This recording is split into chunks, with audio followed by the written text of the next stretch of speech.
Inihanda na ng Kamara ang kanilang sagot sa mga tanong ng Korte Suprema tungkol sa timeline ng tatlong naunang impeachment complaints laban kay Vice President Sara Duterte.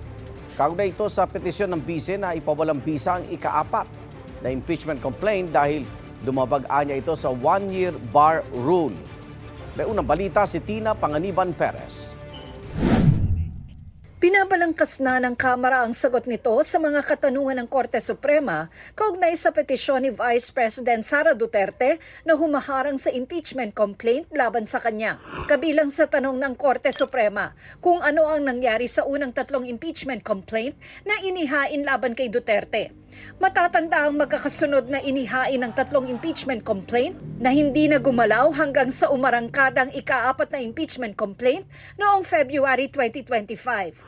Sabi ni Manila Representative Joel Chua, isa sa House Impeachment Prosecutors, sinunod daw ng Kamara ang konstitusyon, ang rules on impeachment at mga dating desisyon ng Korte Suprema, lalo na sa one-year bar rule na nagbabawal sa mahigit isang initiated impeachment complaint sa isang impeachable official sa loob ng isang taon.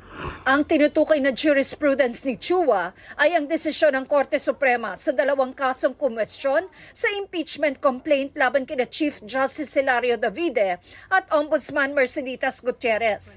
Dito inilatag ng Korte Suprema kung ano ang ibig sabihin ng pag-initiate ng isang impeachment complaint na siyang basehan ng one-year bar rule. Una, ng filing ng verified complaint at pag-refer sa House Justice Committee for action. No? Ito po yung supposedly dapat nangyari sa unang tatlo na mga impeachment complaints. Pero hindi po ito nangyari. There was no referral to the House Committee on Justice.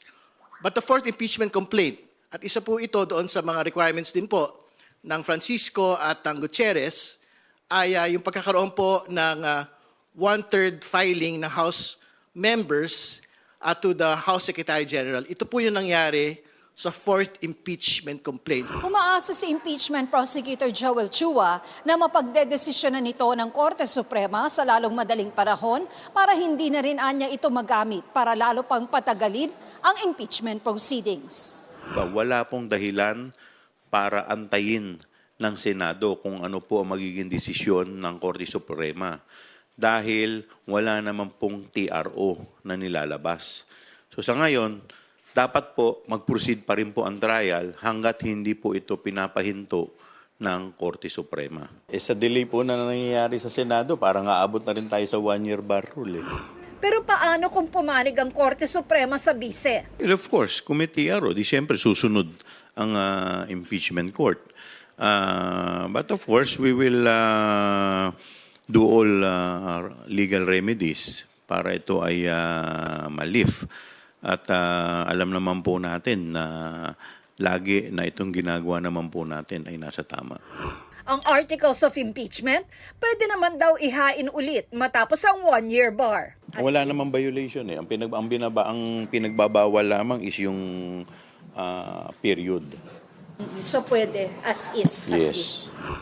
Ito ang unang balita. Tina Panganiban Perez para sa GMA Integrated News. Igan, mauna ka sa mga balita, mag-subscribe na sa GMA Integrated News sa YouTube para sa iba't ibang ulat sa ating bansa.